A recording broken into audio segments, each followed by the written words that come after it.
Bismillahirrahmanirrahim. Assalamualaikum warahmatullahi wabarakatuh. Alhamdulillah nahmaduhu wa nasta'inu wa nastaghfiruh wa na'udzu billahi min syururi anfusina min sayyiati a'malina. May yahdihillahu fala mudhillalah wa may yudlil fala hadiyalah. Asyhadu an la ilaha illallah wa asyhadu anna Muhammadan abduhu wa rasuluh. Allahumma shalli ala Muhammad wa ala ali Muhammad kama shallaita ala Ibrahim wa ala ali Ibrahim wa barik ala Muhammad wa ala ali Muhammad kama barakta ala Ibrahim wa ala ali Ibrahim fil alamin innaka Hamidum Majid. Amma ba'du. Ya ayyuhal hadirun ittaqullaha haqqa tuqatih wa la tamutunna illa wa antum muslimun. Wa qala Allah ta'ala fil Qur'anil Karim, a'udzu billahi minasy syaithanir rajim. Bismillahirrahmanirrahim. Innama yakhshallaha min ibadihil ulama. Sadaqallahul adzim. Saudara-saudaraku yang dirahmati Allah Subhanahu wa taala, alhamdulillahirabbil alamin. Segala puji milik Allah Tuhan semesta alam. Kita harus bersyukur, berterima kasih kepada Allah Subhanahu wa taala karena kita sudah diberikan berbagai macam kenikmatan oleh Allah Subhanahu wa taala, baik itu nikmat jasmani, nikmat rohani, dan nikmat rezeki, apalagi nikmat umur dan nikmat sehat. Mudah-mudahan segala macam nikmat yang telah Allah berikan kepada kita, mudah-mudahan kita bisa mensyukurinya. Amin ya Allah ya Rabbal alamin.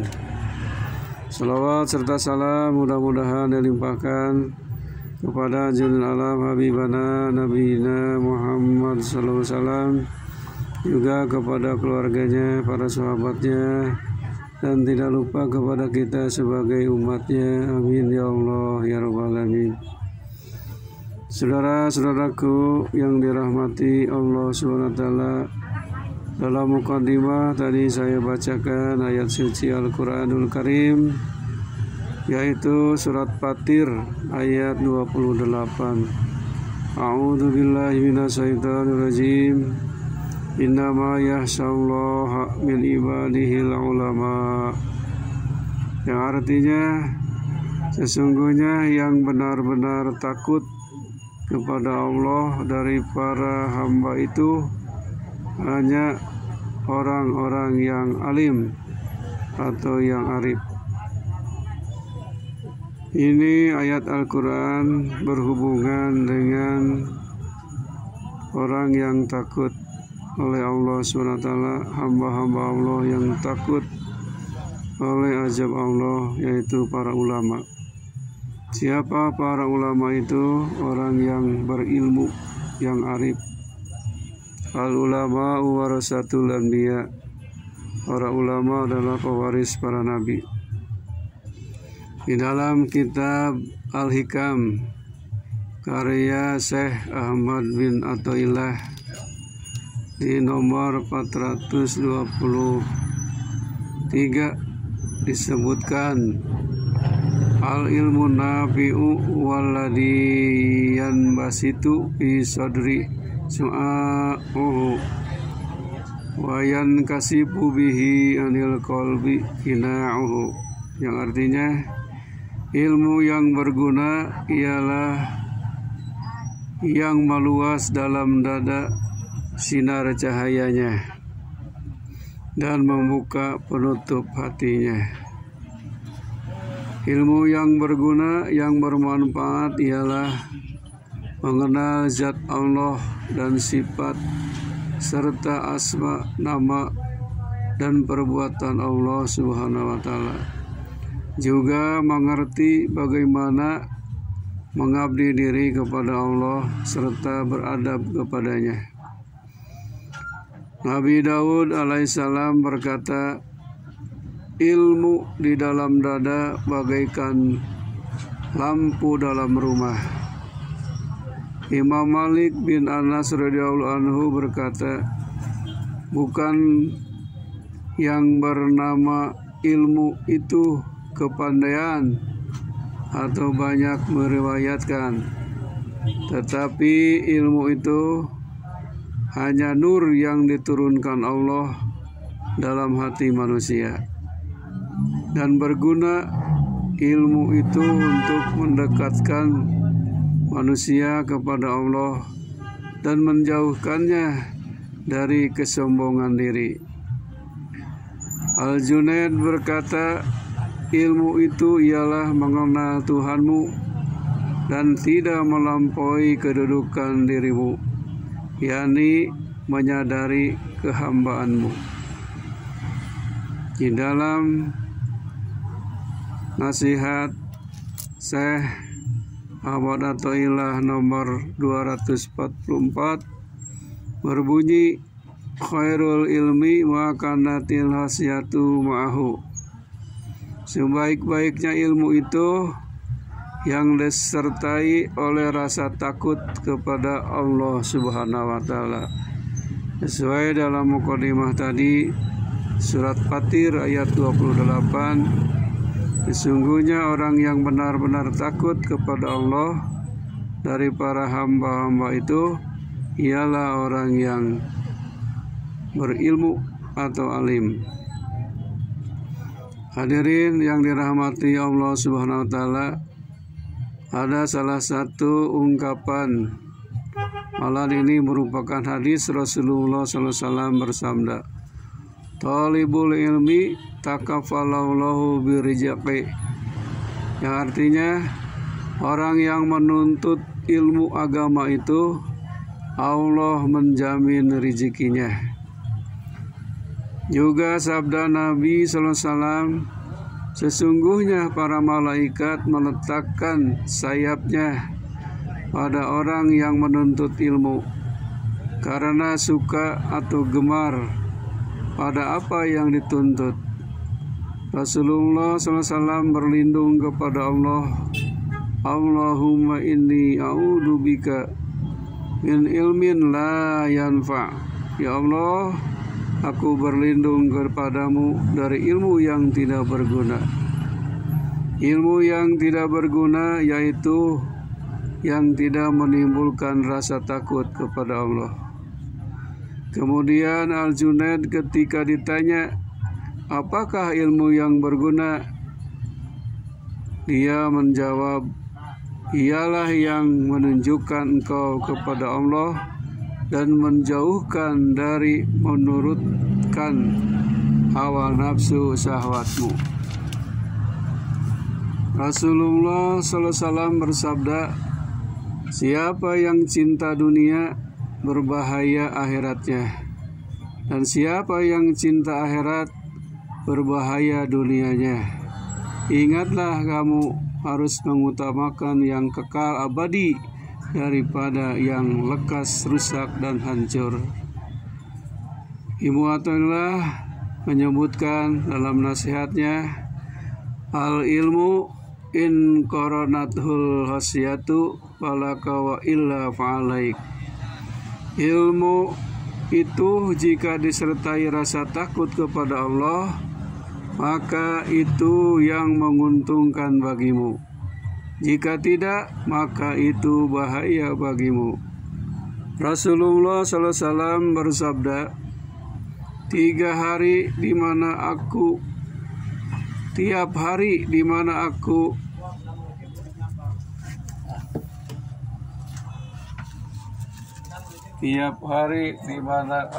kopi satu. Kebela bikin kopinya agak berangan. Tiap hari di mana aku, kata Rasulullah SAW,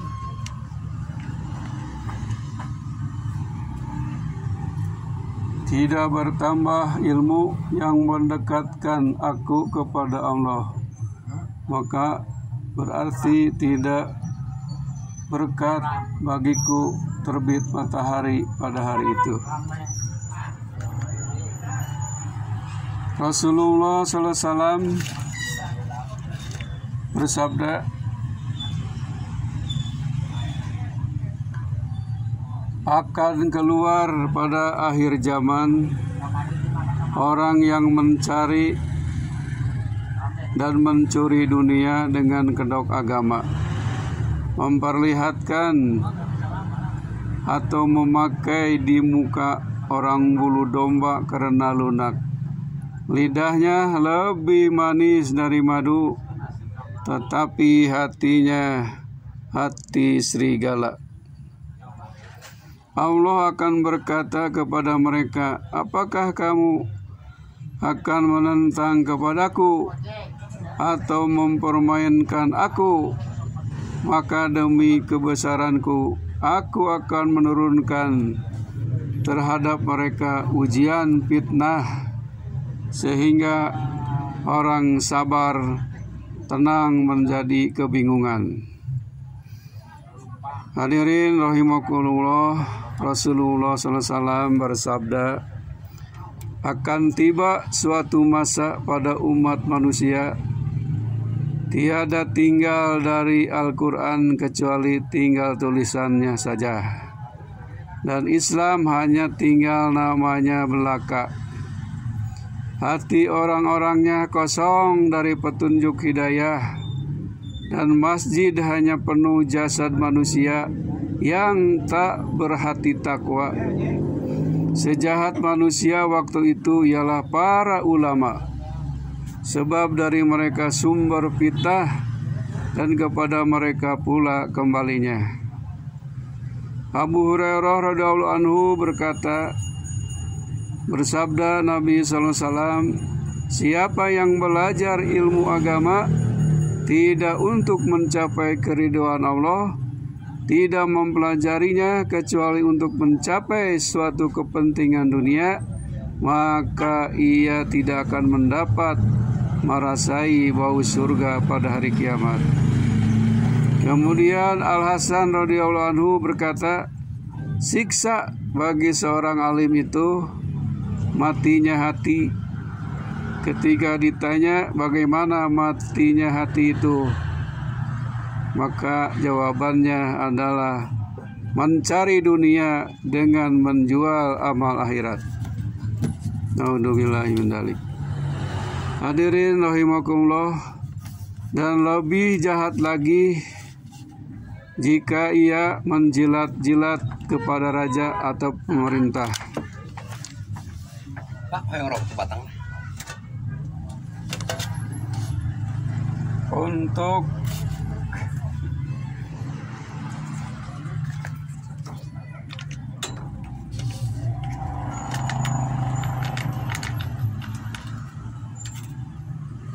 mencari keuntungan dari uang haram atau subhat, maka yang demikian terang-terangan menentang murka Allah Subhanahu wa taala. Abu Darda radhiyallahu anhu berkata, Rasulullah SAW bersabda, Allah telah menurunkan wahyu pada salah seorang nabi. Katakanlah kepada orang-orang yang belajar fikih agama, tidak untuk kepentingan agama dan belajar tidak untuk diamalkan. Mereka mencari dunia dengan amal akhirat, memakai bulu kambing, tetapi hati mereka hati serigala. Lidahnya lebih manis dari madu, dan hatinya lebih pahit dari jadam. Apakah mereka akan mempermainkan aku atau mengejek kepadaku? pasti akan aku turunkan kepada mereka fitnah ujian, sehingga orang yang tenang sabar menjadi bingung. Saudara-saudaraku yang dirahmati Allah SWT, Rasulullah SAW bersabda, sesungguhnya Allah akan memperkuat atau menyebarluaskan agama ini dengan lidah seorang yang lacut atau lancung. Farqad As-Sindi bertanya kepada Abul Hasan Al-Basri suatu masalah, dan setelah dijawab ia berkata, para fuqaha ahli ilmu fikih berbeda dengan keteranganmu itu. Berkata Abul Hasan, pernahkah engkau melihat dengan mata kepalamu orang faqih yang alim fikih?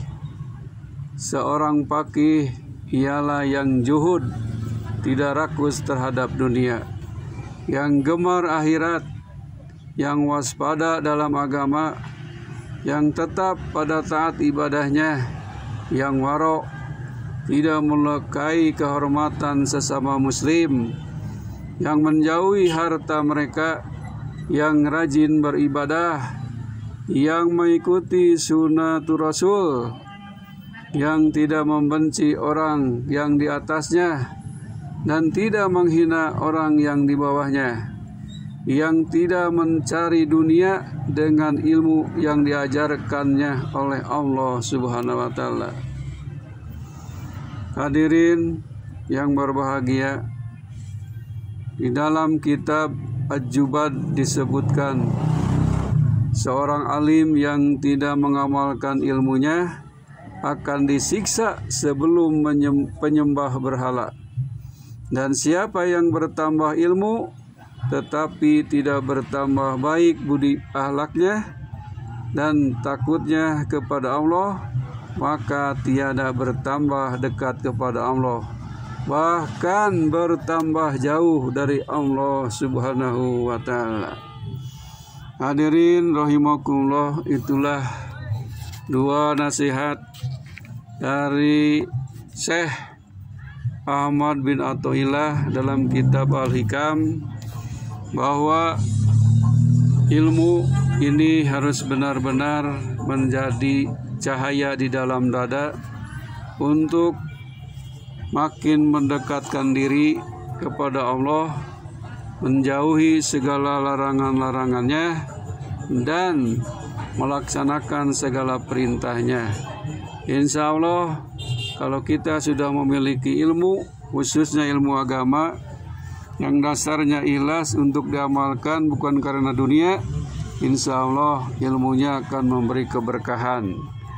Malahan di dalam hadis Rasul, ilmu itu akan memberi keberkahan. Apabila sudah meninggal dunia, maka pahalanya tidak akan putus.